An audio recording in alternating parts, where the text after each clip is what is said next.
El 12 de octubre de 2025, tras décadas de conflicto, muerte y destrucción, Israel y Palestina firmaron un histórico acuerdo de paz. Hoy, en este vídeo, recorreremos toda su historia, desde los orígenes del conflicto hasta ese momento de reconciliación. Descubriremos quiénes, por qué y para qué, cómo nacieron las promesas, las traiciones, las guerras y los primeros intentos de diálogo. Y finalmente, entenderemos cómo hemos llegado a este punto, el día en que dos pueblos decidieron cambiar su destino y firmar la paz. Prepárate, vamos a viajar por milenios de historia para comprender cómo una tierra dividida encontró al fin el camino hacia la esperanza.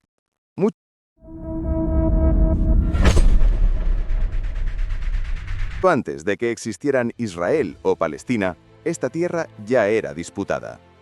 Miles de años atrás, en la región que hoy conocemos como Israel, Cisjordania y Gaza, vivían los cananeos, un conjunto de pueblos semitas que habitaban entre el mar Mediterráneo y el río Jordán. Aquella zona era un corredor natural entre África y Asia, una ruta clave para el comercio y las invasiones. Por eso, fue codiciada por imperios y reinos desde el inicio de la historia. Según la Biblia hebrea, alrededor del año 1800 a.C., un hombre llamado Abraham llegó desde Mesopotamia a esta tierra, tras recibir una promesa divina: «A tu descendencia daré esta tierra». Sus hijos, Isaac e Ismael, serían considerados los antepasados de dos grandes pueblos.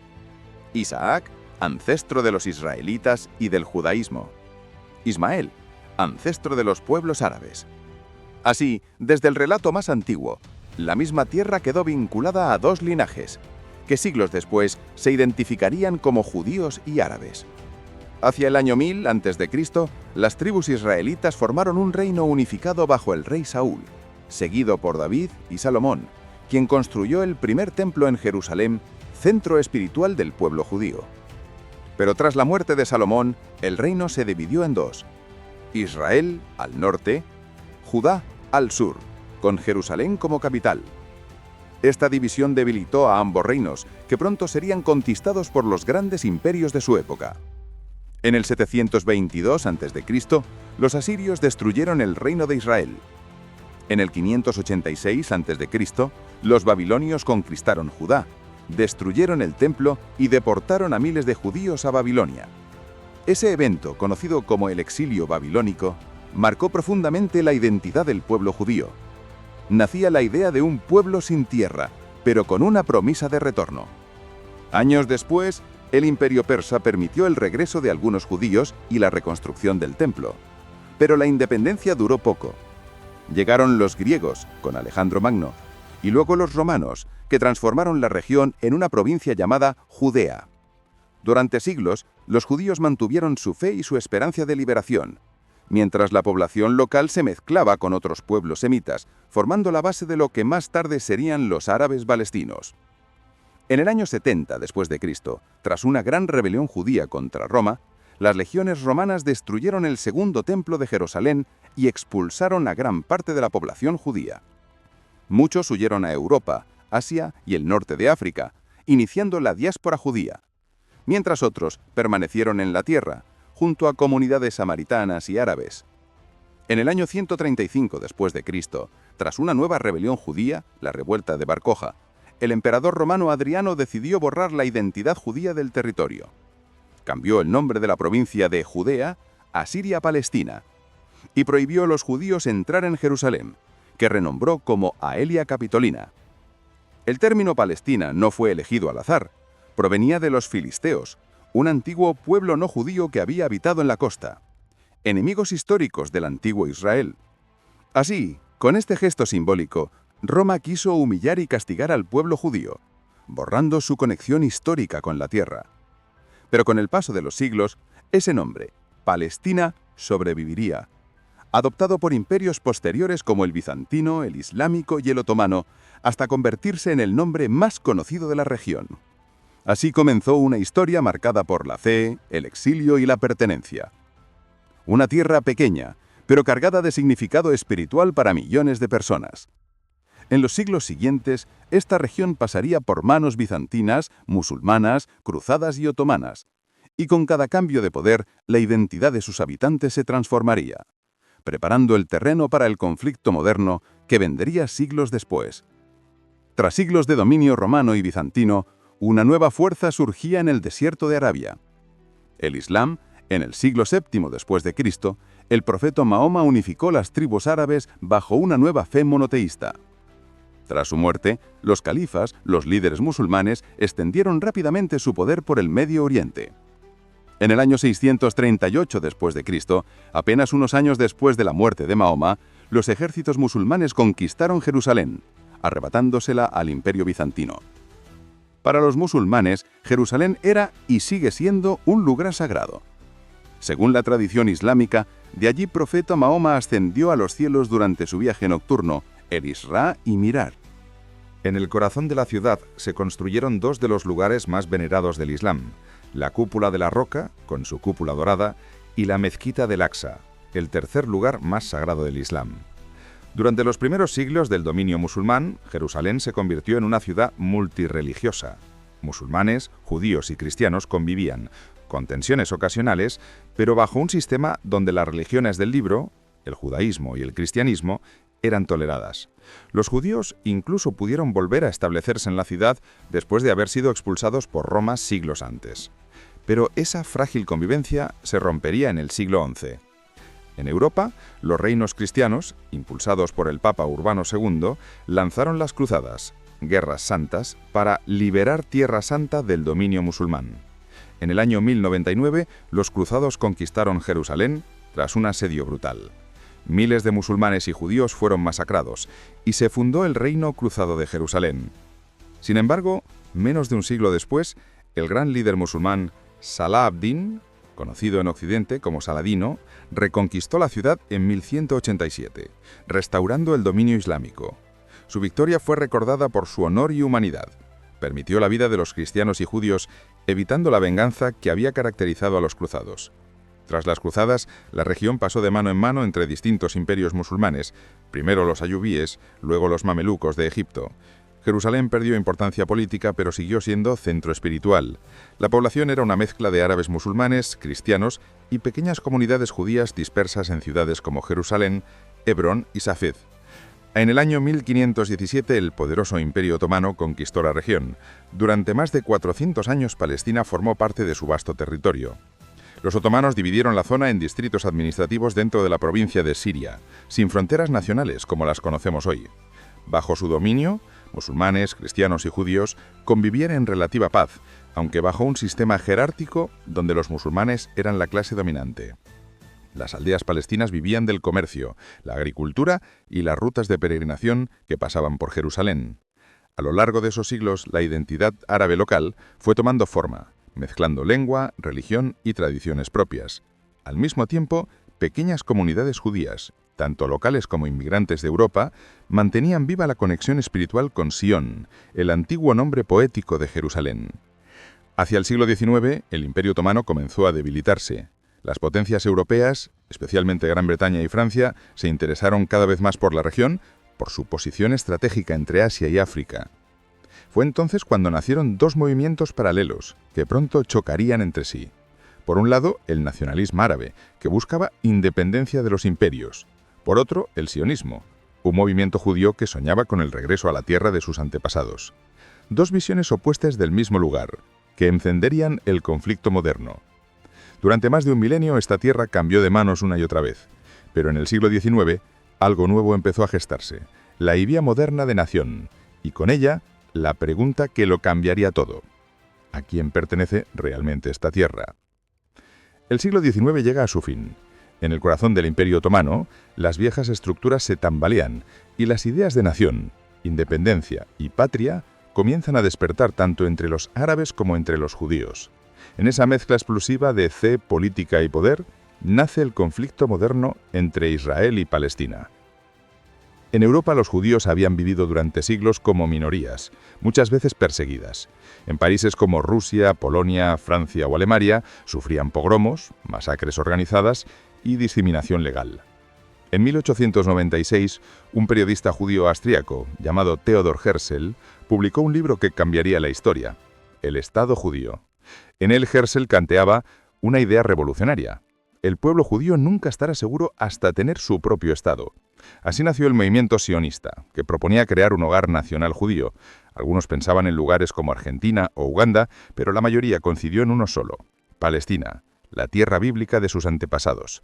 En ese momento, Palestina era parte del Imperio Otomano, habitada principalmente por árabes musulmanes con minorías cristianas y judías. No existía una nación palestina en el sentido moderno, pero sí una identidad local árabe profundamente ligada a la tierra, las aldeas y la religión. A partir de 1882 comenzaron a llegar las primeras olas de migración judías, conocidas como las aliyot, ascendencias.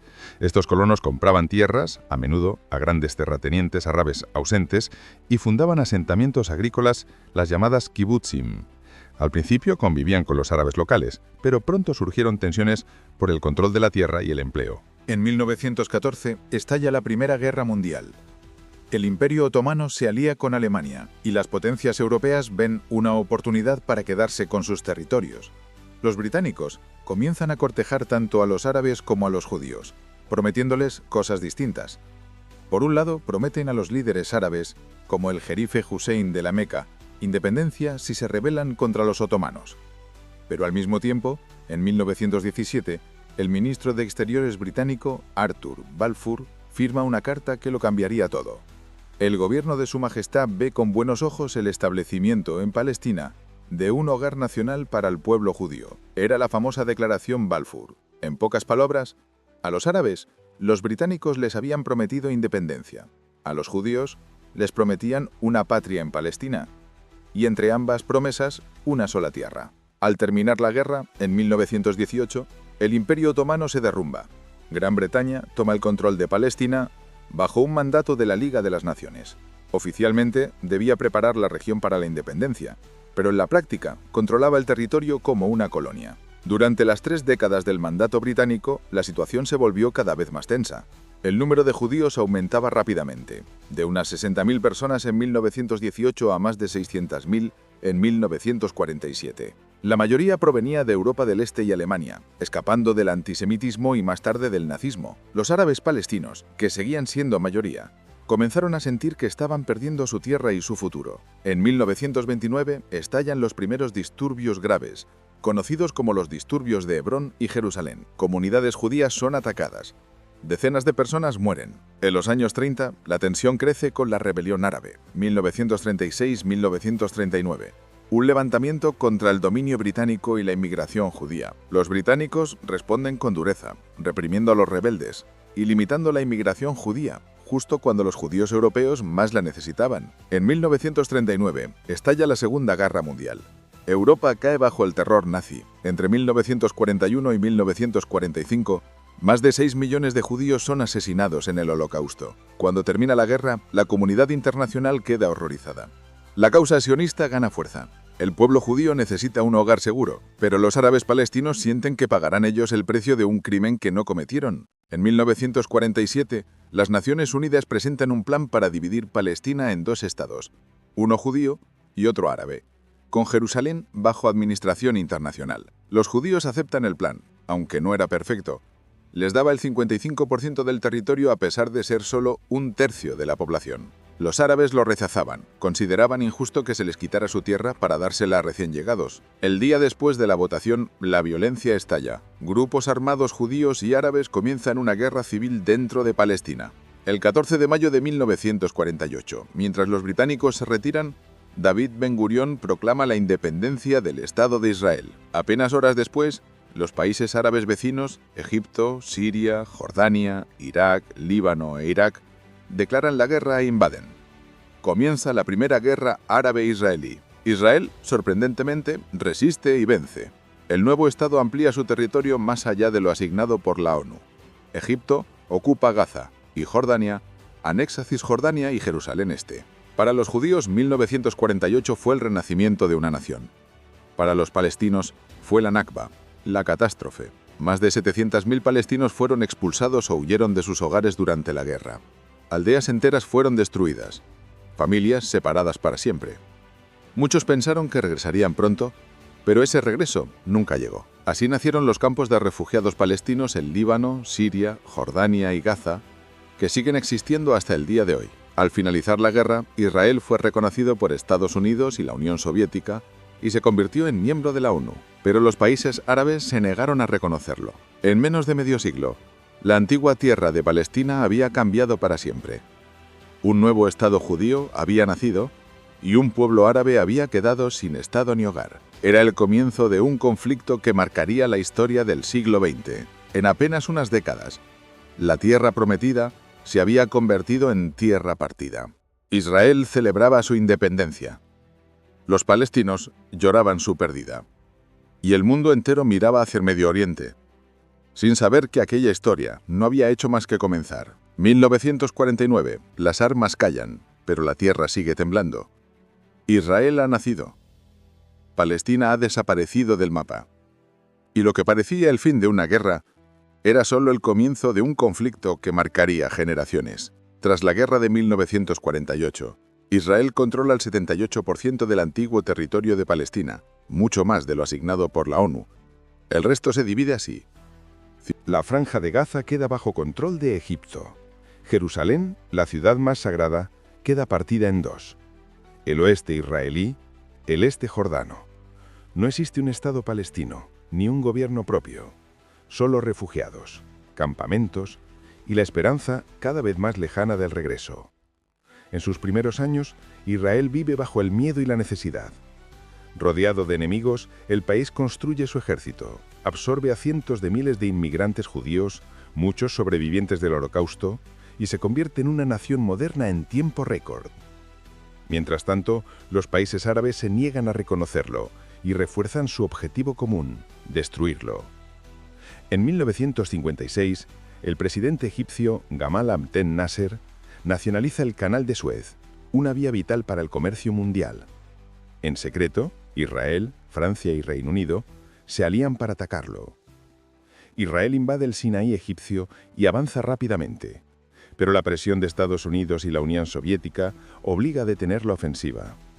Aunque Israel se retira, demuestra su capacidad militar y gana prestigio internacional. Nasser, por su parte, se convierte en héroe del mundo árabe, impulsando el nacionalismo parárabe, la idea de una gran nación árabe unida contra Israel. La tensión crece. En junio de 1967, Egipto, Siria y Jordania movilizan tropas y cierran el estrecho de Tirán a la navegación israelí. Israel decide adelantarse. En apenas 6 días, lanza un ataque relámpago que cambiará la historia. Derrota a Egipto, Siria, Jordania. Conquista la península del Sinaí, Gaza, Cisjordania, Jerusalén Este y los Altos del Golán. Israel triplica su territorio y por primera vez en casi 2000 años controla toda Jerusalén. Los judíos celebran. Los árabes quedan humillados. Más de 300.000 palestinos son desplazados nuevamente. Comienza una ocupación militar que sigue vigente hasta hoy. Tras la guerra, el Consejo de Seguridad de la ONU aprueba la Resolución 242, que pide la retirada de Israel de los territorios ocupados y el reconocimiento mutuo de todos los estados de la región. Pero el mensaje queda atrapado en la ambigüedad. Los árabes se niegan a reconocer a Israel. Israel se niega a retirarse sin garantías de paz. El ciclo de desconfianza continúa. En 1964, con apoyo de los países árabes, se crea la Organización para la Liberación de Palestina, OLP. Su objetivo, liberar Palestina por medios políticos y militares. En 1969, su liderazgo pasa a manos de Yasser Arafat, comandante del grupo guerrillero Fatah. Arafat se convierte en el rostro de la resistencia palestina, un líder carismático para unos, un terrorista para otros. Desde los campos de refugiados en Jordania y Líbano, la OLP organiza ataques contra Israel y emboscadas transfronterizas. Israel responde con bombardeos y operaciones militares. El conflicto se extiende más allá de Palestina. Líbano, Jordania y Siria se convierten en campos de batalla indirectos. En 1970, la OLP se enfrenta al ejército del reino hachemita de Jordania, después de intentar derrocar al rey Hussein. La guerra interna termina con miles de muertos palestinos. Es el Septiembre Negro. La OLP es expulsada de Jordania y se traslada al Líbano, donde continuará su lucha contra Israel. En los años 70, el conflicto palestino se internacionaliza. Grupos radicales vinculados a la OLP cometen ataques y secuestros en todo el mundo. El más famoso ocurre en 1972, durante los Juegos Olímpicos de Múnich. Un comando del Grupo Septiembre Negro asesina a 11 atletas israelíes. El mundo queda conmocionado. Israel responde con una operación secreta, Ira de Dios, una campaña global para eliminar a los responsables. El 6 de octubre de 1973, durante el día más sagrado del judaísmo, el Yom Kippur, Egipto y Siria lanzan un ataque sorpresa contra Israel. Las tropas israelíes, inicialmente superadas, logran reaccionar.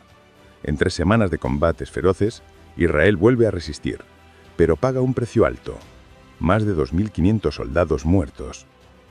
La guerra termina con un alto el fuego mediado por Estados Unidos. Aunque militarmente Israel vence, psicológicamente el mundo árabe recupera parte de su orgullo. Tras la guerra, los países árabes usan una nueva arma, el petróleo. En 1973, la OPEP impone un embargo a las naciones que apoyan a Israel, provocando una crisis económica mundial. Por primera vez, el conflicto de Oriente Medio afecta directamente al planeta entero. En 1977, un hecho histórico cambia el equilibrio. El presidente egipcio, Hamad el-Sadat, viaja a Jerusalén, se reúne con el primer ministro israelí, Menachem Begin, y habla ante el Parlamento israelí. Es la primera vez que un líder árabe reconoce públicamente al Estado de Israel. 2 años después, en 1979, bajo mediación del presidente estadounidense Jimmy Carter, Egipto e Israel firman los acuerdos de Camp David. Israel devuelve el Sinaí a Egipto y ambos países establecen relaciones diplomáticas. El mundo aplaude. Pero el mundo árabe condena a Sadat como un traidor. En 1981, Sadat es asesinado por extremistas egipcios durante un parido militar. 3 décadas después de su creación, Israel ha pasado de ser un país acorralado a una potencia militar. Los palestinos, en cambio, siguen sin Estado, y ahora dispersos entre Gaza, Cisjordania, Líbano y Jordania. La OLP se convierte en su voz, pero también en su tragedia. Y el mundo empieza a preguntarse, ¿habrá alguna vez paz en esta tierra? Han pasado más de 30 años desde que nació el Estado de Israel. El mapa del Medio Oriente sigue marcado por muros invisibles, el miedo, la desconfianza y la ocupación. Pero en el corazón del pueblo palestino, una nueva generación comienza a levantarse, no con ejércitos, sino con piedras. En 1982, Israel invade el Líbano con el objetivo de destruir a la OLP que había instalado su base en Beirut. Durante semanas, las fuerzas israelíes bombardean la capital libanesa. Finalmente, Yasser Arafat y sus combatientes son evacuados a Túnez, pero la guerra deja una herida profunda. En septiembre, milicias cristianas libanesas aliadas de Israel cometen una masacre en los campos de refugiados de Sabra y Chatila. Más de 2.000 civiles palestinos son asesinados. El mundo condena a Israel por permitirlo. Dentro de Israel, manifestaciones masivas exigen responsabilidades. Por primera vez, la opinión pública israelí empieza a dividirse. La OLP, exiliada en Túnez, pierde influencia sobre los palestinos que viven bajo la ocupación israelí en Cisjordania y Gaza. Allí, la población vive bajo controles militares, confiscaciones de tierras y la expansión de asentamientos israelíes. En este ambiente de desesperación, una nueva forma de resistencia popular emerge desde las calles. En diciembre de 1987, un accidente de tráfico en Gaza, donde un camión israelí mata a 4 trabajadores palestinos, enciende la chispa. En cuestión de días, las protestas se extienden por todo el territorio. Jóvenes palestinos lanzan piedras contra tanques y soldados israelíes. Israel responde con fuerza. Detenciones, cierres, toques de queda. El mundo entero ve las imágenes en televisión. Por primera vez, la lucha palestina no se libra desde el exilio, sino dentro de su propia tierra. La primera intifada, que en árabe significa levantamiento, no es solo una rebelión, es un grito de dignidad, y hace que el conflicto vuelva al centro de la atención internacional. Durante la intifada surge un nuevo actor, Hamás, acrónimo de Movimiento de Resistencia Islámica.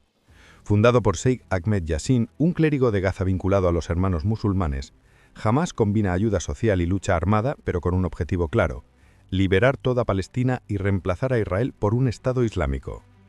A diferencia de la OLP, la ideología de Hamás es religiosa, no nacionalista.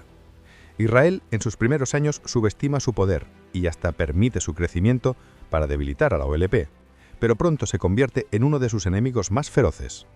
La Intizada cambia el panorama político. La violencia no destruye a Israel, pero despierta la empatía del mundo hacia los palestinos. En 1988, desde Túnez, Yasser Arafat proclama el Estado de Palestina y por primera vez reconoce públicamente el derecho de Israel a existir. La ONU acoge ese gesto y comienza a reconocer a la OLP como el representante legítimo del pueblo palestino. Estados Unidos abre un canal de diálogo con Arafat. Por primera vez la palabra paz entra en la conversación. En 1990, Saddam Hussein invade Kuwait. La comunidad internacional forma una coalición liderada por Estados Unidos para detenerlo. La OLP comete un error estratégico al apoyar a Saddam, lo que la aísla del mundo árabe y de Occidente. Pero la guerra deja un nuevo equilibrio de poder. Estados Unidos emerge como el árbitro principal del Medio Oriente. En 1991, Washington organiza la Conferencia de Paz de Madrid, donde por primera vez israelíes y palestinos se sientan en la misma mesa. Aunque no se logra un acuerdo, el hielo se rompe. En secreto, lejos de los focos, diplomáticos israelíes y palestinos comienzan a reunirse en Oslo. Tras meses de conversaciones discretas logran un acuerdo histórico. La OLP reconoce a Israel como Estado. Israel reconoce a la OLP como representante del pueblo palestino. Y ambos se comprometen a negociar el futuro de Cisjordania y Gaza. El 13 de septiembre de 1993, en los jardines de la Casa Blanca, ante el presidente Bill Clinton, ocurre una imagen que el mundo jamás olvidará. Yitzhak Rabin, primer ministro de Israel, estrecha la mano de Yasser Arafat. El mundo entero aplaude. Los dos hombres, antiguos enemigos, comparten el Premio Nobel de la Paz, junto a Shimon Peres. En Gaza y en Cisjordania, miles de palestinos celebran. En Israel muchos sienten esperanza, pero otros lo ven como una traición. Los acuerdos de Oslo crean la Autoridad Nacional Palestina, la ANP, que gobierna partes de Cisjordania y Gaza. Israel mantiene el control militar del resto con la promesa de seguir negociando. Sin embargo, los asentamientos israelíes continúan creciendo y la ocupación no desaparece. Hamás y la Yihad Islámica lanzan ataques suicidas, mientras sectores de la derecha israelí consideran a Rabin un traidor. En 1995, durante un acto por la paz en Tel Aviv, Yitzhak Rabin es asesinado por un extremista judío. Su muerte sacude a Israel y al mundo. Con él muere también buena parte de la esperanza de Oslo. Tras la muerte de Rabin, el proceso de paz se estanca. En 1996, Benjamin Netanyahu llega al poder con una posición más dura hacia los palestinos. Las promesas de Oslo se diluyen entre atentados, desconfianza y política interna. A finales de los 90, el líder palestino Yasser Arafat gobierna desde Ramallah, mientras Hamás gana apoyo en Gaza. En el año 2000, una nueva chispa encenderá el fuego otra vez. La historia parecía avanzar hacia la paz, pero el odio y la desconfianza nunca se fueron del todo. Las manos que se estrecharon en Oslo se mancharon de sangre pocos años después. A las puertas del nuevo milenio, la esperanza y la violencia vuelven a chocar. El nuevo milenio comienza con promesas rotas. Los acuerdos de Oslo se han estancado. Las colonias israelíes siguen creciendo. Y la frustración palestina, que llevaba años conteniéndose, está a punto de estallar otra vez. En septiembre del año 2000, una visita lo cambia todo. Ariel Sharon, líder del partido derechista israelí Likud, entra con escoltas armados en la explanada de las mezquitas, uno de los lugares más sagrados del Islam en Jerusalén Este. Para los palestinos es una provocación intolerable. Estallan protestas masivas que pronto se transforman en una revuelta generalizada, la Segunda Intifada. Pero esta vez no son solo piedras. Aparecen ataques suicidas, coches bomba y emboscadas. Israel responde con incursiones militares, cierres totales y bombardeos. Las calles se llenan de humo, los autobuses explotan, los barrios quedan arrasados. En 5 años de violencia mueren más de 3.000 palestinos y 1.000 israelíes. El sueño de paz se desvanece por completo. En respuesta a la ola de atentados, Israel inicia la construcción de una barrera de separación en 2002. Oficialmente es para proteger a su población del terrorismo, pero para los palestinos, el muro es una prisión a cielo abierto.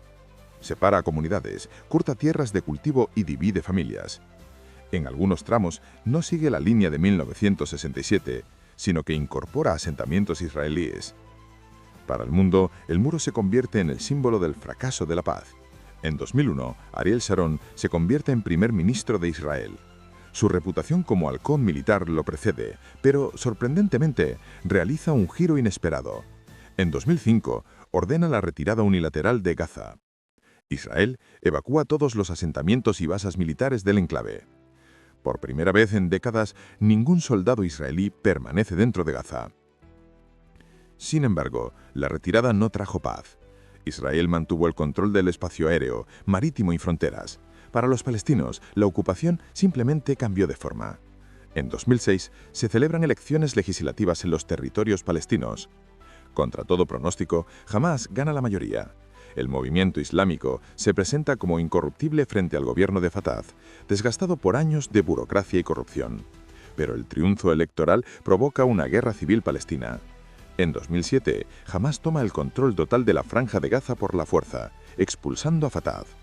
Desde entonces, Palestina queda dividida en dos gobiernos, Hamás en Gaza, Fatah y la Autoridad Palestina en Cisjordania.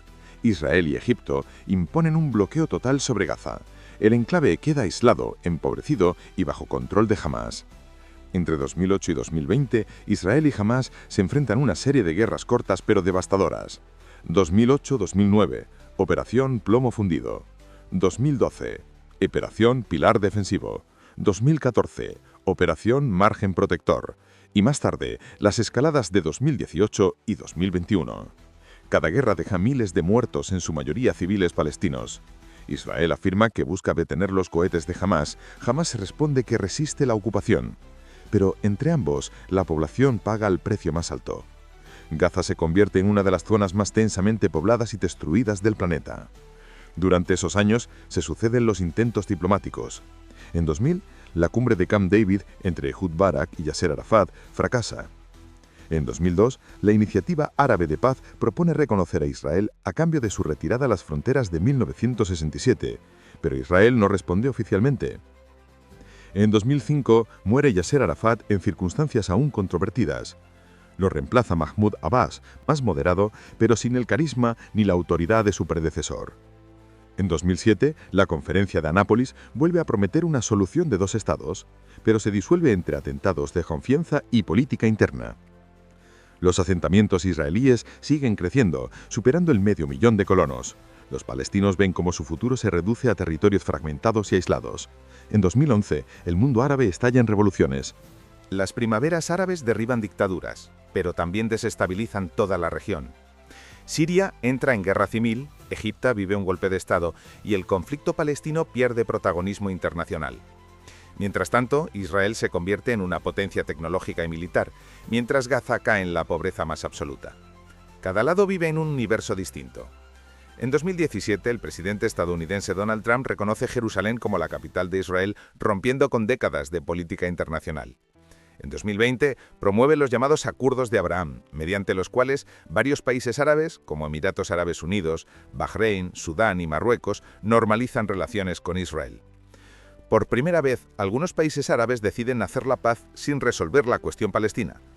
Para Israel es una victoria diplomática, para los palestinos una traición. La causa palestina parece más sola que nunca. A comienzos de la década de 2020, el conflicto parecía más congelado que nunca. Israel estaba gobernado por una coalición inestable, dividida entre derecha nacionalista y partidos moderados. En Palestina, la Autoridad Nacional Palestina perdía legitimidad en Cisjordania, mientras Hamás seguía controlando Gaza con puño de hierro. La comunidad internacional había dejado de mirar. Había guerras más grandes, intereses energéticos y un Medio Oriente cansado de promesas vacías. Pero bajo la superficie, el cambio generacional comenzaba a notarse. Una nueva ola de jóvenes, tanto israelíes como palestinos, comenzó a conectar a través de redes sociales, universidades y proyectos culturales. En TikTok, YouTube y foros aparecían voces que decían algo inédito. No queremos ser mártires, queremos vivir. En 2023, mientras el mundo enfrentaba crisis económicas y climáticas, surgieron movimientos pacifistas espontáneos en Jerusalén, Tel Aviv, Ramallah y Gaza. No estaban liderados por partidos ni ideologías. Eran ciudadanos cansados de heredar el odio de sus padres. Pero la paz, antes de llegar, casi se pierde para siempre. En abril de 2024, un ataque con cohetes desde Gaza y una respuesta aérea israelí desataron una nueva ola de violencia. Durante semanas, el mundo temió otra guerra a gran escala. Sin embargo, algo fue distinto esta vez. Miles de ciudadanos israelíes y palestinos salieron a las calles pidiendo el fin de la violencia, incluso mientras caían bombas. Las imágenes de manifestaciones conjuntas dieron la vuelta al mundo. la presión internacional aumentó. Estados Unidos, la Unión Europea y las monarquías del Golfo comenzaron a impulsar una negociación definitiva. A mediados de 2024, en Omán y luego en Noruega, comenzaron las reuniones secretas entre delegaciones israelíes y palestinas. El proceso fue facilitado por un comité internacional encabezado por la ONU, Egipto, Noruega, Arabia Saudí y Estados Unidos. En un principio, las conversaciones se centraron en 3 puntos imposibles: Jerusalén, la ciudad santa de 3 religiones, los asentamientos israelíes en Cisjordania y el retorno y compensación de los refugiados palestinos. Tras meses de intensos debates y concesiones duras, ambos lados llegaron a un principio de acuerdo. El Acuerdo de Paz de 2025, oficialmente llamado Acuerdo de Jerusalén, estableció los siguientes puntos. 1. Reconocimiento mutuo definitivo. Israel y Palestina se reconocen formalmente como estados soberanos y se comprometen a coexistir en paz. 2. Fronteras basadas en la línea de 1967, con intercambios territoriales acordados para mantener los principales bloques de asentamientos bajo soberanía israelí y compensaciones equivalentes para Palestina. 3. Jerusalén se declara capital compartida. Jerusalén Oeste para Israel, Jerusalén Este para Palestina. Los lugares sagrados bajo administración internacional conjunta, supervisada por la ONU y representantes de las 3 religiones monoteístas. 4. Fin de la ocupación. Israel se compromete a retirarse gradualmente de las zonas militares de Cisjordania en un plazo de 5 años bajo verificación internacional. 5. Seguridad mutua. Se crea una fuerza conjunta de seguridad israelí-palestina con observadores internacionales para evitar ataques terroristas y garantizar el cumplimiento del acuerdo. 6. Retorno y compensación. Se establece un fondo internacional para compensar a los refugiados palestinos con opción limitada de retorno a zonas acordadas. 7. Reconocimiento de Israel como Estado del pueblo judío y de Palestina como Estado soberano del pueblo palestino. 8. Fin del bloqueo a Gaza con apertura gradual de fronteras bajo supervisión internacional y desarme progresivo de Hamás. El 12 de octubre de 2025, en Ginebra, ante la presencia de líderes mundiales y millones de personas conectadas en directo, el primer ministro israelí, Yair Lapid, y el presidente palestino Mahmoud Abbas firmaron el acuerdo final. En el estrado estaban también el secretario general de la ONU, Antonio Guterres, el presidente de Egipto, Abdel Fattah al-Sisi, y el rey de Arabia Saudí, Mohammed bin Salman, como garantes regionales. Cuando los líderes estamparon sus firmas, el auditorio se puso de pie. En Jerusalén, Ramallah y Tel Aviv, miles salieron a las calles. Llantos, abrazos, banderas mezcladas. En Gaza, por primera vez en años, no se escucharon cohetes, sino aplausos. Los titulares recorrieron el planeta. Israel y Palestina firman la paz tras casi un siglo de conflicto. Los mercados se estabilizaron. Líderes religiosos de las 3 grandes religiones monoteístas, judía, cristiana y musulmana, celebraron misas, rezos y vigilias conjuntas. Pero la paz no fue unánime. Grupos extremistas, tanto israelíes como palestinos, rechazaron el acuerdo, acusando a sus líderes de traición. Sin embargo, la mayoría del pueblo decidió creer. Hoy, el Acuerdo de Jerusalén es visto como el principio de una nueva era.